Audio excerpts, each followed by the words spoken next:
అందరికీ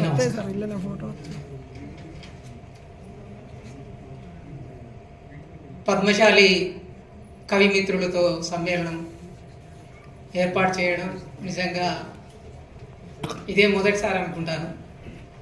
చాలా సంతోషం.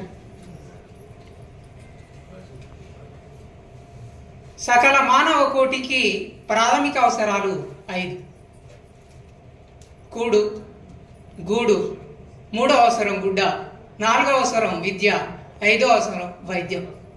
ఈ 3వ అవసరం అందించేటువంటి గొప్ప వ్యక్తులు మన పద్మశాలి. నా కవితా శీర్షిక బొడ్డులోతు గుంటే నీ బొందయిందా, బొడ్డులోతు గుంటే నీ బొందయిందా, దేశం ఒంటికి గుడ్డ చుట్టినోడా, కట్టుకోను గుడ్డ లేక అల్లాడుతున్నవాడా, బొడ్డులోతు గుంటలో పావుకోళ్ళు తొక్కుతూ పడుగు పేక నల్లుతూ ఒక్కొక్క వాటేస్తూ పట్టు పీతాంబరాలు నేసినోడా, దేశం ఒంటికి గుడ్డ చుట్టినోడా, కట్టుకోను గుడ్డ లేక అల్లాడుతున్నవాడా, ఎంత యాతన పడ్డా పట్టడన్నానికి లోచుకోలోనాడా, మగ్గం గుంటే నిన్ను కూర్చే గుంటై, నేత్తాడే నీ మెడకు ఉరితాడై, రంగులద్దిన తేజాబే నిన్ను బలిగొన్నదా, రంగులద్దిన తేజాబే నిన్ను బలిగొన్నదా, దేశం ఒంటికి గుడ్డ చుట్టినోడా, కట్టుకోను గుడ్డలేక అల్లాడుతున్నవాడా. జాతీయోద్యమంలో విదేశీ వస్త్ర బహిష్కరణ అన్నప్పుడు గాంధీ గారి పిలుపునందుకొని చెరకాపై నూలు ఒడికి దూది తెచ్చి నూలు ఒడికి దారం చేస్తివి,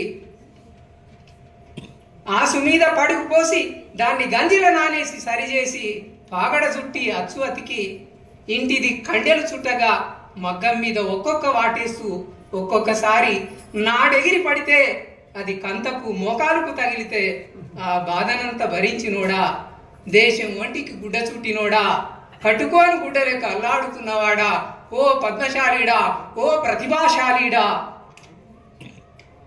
అగ్గిపెట్టెలో పట్టే అపురూపమైన పట్టుచీర నేసినోడా, నేడు అర్ధాకలితో అనారోగ్యం పనికి చేతగాని శరీరం నీకు బహుమానంగా మిగిలాయా, ఆయు మూడక ముందే అర్ధాంతరంగా కాలం చేస్తున్న ఓ ప్రతిభాశాలీడా, ఓ పద్మశాలీడా, తిండి లేక జ్ఞానమేమితో అడిగట్టిపోతున్నవాడా, చేనేతకు చేయితనందించాలి, చేనేత వృత్తుల వారికి ఉపాధిని అందించాలి, జనాభా దామాషా ప్రకారం రాజకీయ ప్రాతినిధ్యం దక్కి తీరాలి అని అనుకుంటే సరిపోదు.